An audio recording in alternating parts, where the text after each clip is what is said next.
Kur e përdorim në gatim apo në çaj, e zjem me gjithë, e përdorim me gjithë lulen e saj, ngjyrë Leila?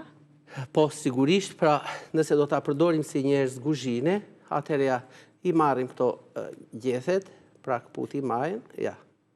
Këto, për shembull, mundet që të futen në barkun e pulës, po, mund të futim edhe pak arra dhe jep një shije shumë mirë, te patatet e kombinuar edhe me mendrën e butë, mentha piperita, dhe tek mishrat e tjerë.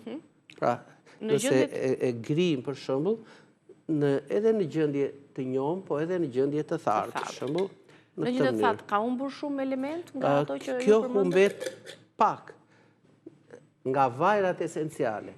Ndërsa mikroelementet, siç është magnezi, siç është kalciumi, kaliumi, pak hekur e kështu me radhë, këto nuk humbet asgjë. Por do të jetë e mira që ta hedhim, si thuash, në fund fare. Po, që të mos Mbasi është pjekur mishi, për shembull, ose gjella, një tip përzierë, këto mbuloje dhe gjithë këto vajrat esenciale të rikë që ka kjo, plus ato të tjerat kalojnë tek mishi ose tek gjella.